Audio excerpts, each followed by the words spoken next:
துணை. குருவே சரணம். ஸ்ரீ கிருஷ்ணா அக்ஸ்ட்ரோ.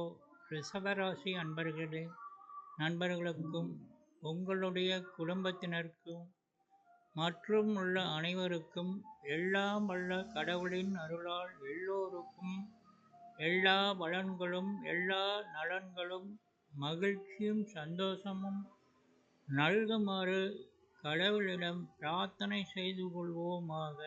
வாழ்க வளமுடன். ரிஷபராசி அன்பர்களே, உங்களுக்கான பொதுவான குணங்களை பற்றி பார்ப்போம்.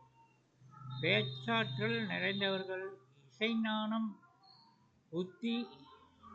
புத்திசாலித்தனமும் நிகரற்ற நினைவாற்றல் மிக்கவரும், சகிப்புத்தன்மை உடையவரும், பால் பாக்கியம் உள்ளவரும், கீர்த்தியும் செல்வம் செல்வாக்கு மகத்துவம் உற்சாகமான சுபாவமும் கொண்டவர்களும், எதையும் ஒழுங்காகவும் அமைதியாகவும் செய்யும் வல்லமை கொண்டவர்களும் நீங்கள் தானுங்க. இப்படிப்பட்ட குணங்களை கொண்ட உங்களுடைய ரிஷபராசி அன்பர்களே, ஸ்ரீ குரோதி வருஷம் ஆவணி மாதம் ராசி பலன்களை காண்போம்.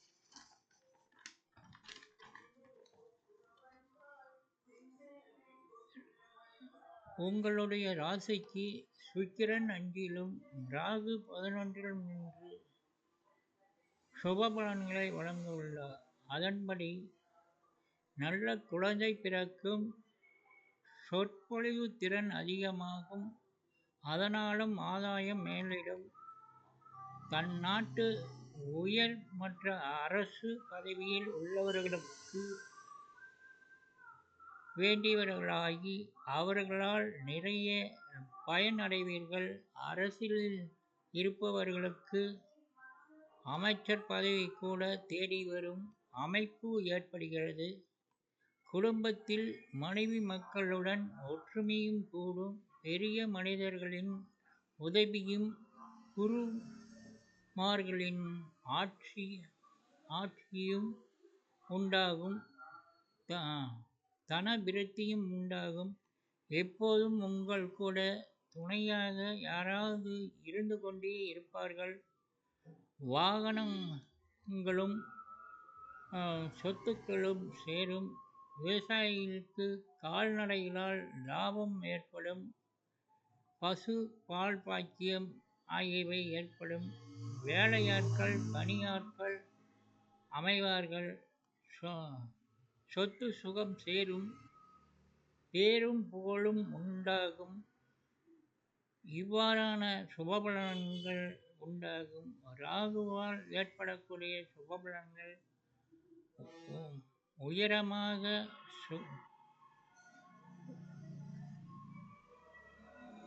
உயர் ரக சுவையான இனிப்பு முதலிய வக்கணையான சாப்பாடு வேளாவேளைக்கு தவறாமல் கிடைக்கும். பணம் பல வழியிலும் மென்மேலும் வந்து கொண்டிருக்கும். மனைவி மக்கள் நோய் நீங்கி புது பொலிவுடன் விளங்குவார்கள். நகை நட்டுகள் சேரும். சமுதாயத்தில் மதிப்பும் மரியாதையும் உயரும். தெய்வ பக்தி மேலிடும். பிறர் பணம் உங்களுக்கு வரும். ஆறு கடல் போன்றவற்றின் மூலம் வாணிபம் செய்பவர்களுக்கு லாபம் கூடும். இப்படிப்பட்ட பல வகையிலும் 11ல் உள்ள ராகு சுபபலன்களை தருகிறார். வளர்ப்பறை சந்திரன் மூலம் உங்கள் ராசிக்கு எதிரிகள் பணிவார்கள். எல்லா நலன்களும் உண்டாகும். நோய்கள் நீங்கும். ஆரோக்கியம் கிட்டும். பயணங்கள் ஏற்படும். எல்லா வகையிலும் நல்லதே உண்டாகும். சந்திரன் தேய்பிறையில் 6ல் வரும்போது மேலும் மிகுதியான நன்மையை ஏற்படுத்துவார். தனபரவும் கூடும். சத்துரு ஜெயமும் உண்டாகும். தனக்கென்று சொந்த வீடும் ஏற்படும். இப்படி எல்லா வகையிலும் நன்மையே உண்டாகும். ஸ்திரீ சுகம் கூடும். சாஸ்திர பயிற்சியில் தெளிவு ஏற்படும். வாகன போசன சுகங்கள் உண்டாகும். பல வழியிலும் பணம் வந்து சேரும். பெரிய மனிதர் என்ற பெயரும் ஏற்படும். பேச்சின் இனிமையும் சாதுரியமும் இவற்றால் எடுத்த காரியங்கள் எல்லாம் கைகூடும். அரசாங்கத்தால் லாபம் உண்டாகும். எல்லா விதத்திலும் பூரண சுகம் ஏற்படும். அந்தஸ்தும் உயரும். உறவினர்கள் உதவியும் கிட்டும். ஆபரண வகைகள் சேரும். புது புது உடை வகைகள் கிடைக்கும். மனைவியின் மூலம் நன்மை உண்டாகும். மேலும் இம்மாத யோக நிலையை பார்ப்போம். சதுஸ்ர யோகம். ரிஷப லக்னம் விருச்சிக ராசிக்காரர்களுக்கு இம்மாதம் சதுஸ்ர யோகம் அமைகிறது. நல்ல இல்வாழ்வு, புத்திர பவன், செல்வம் செல்வாக்கு யாவும் உண்டாகும். மேலும் உங்கள் ராசியிலே குரு வாசம் செய்வதால் குரு சந்திர யோகம் அமைகிறது.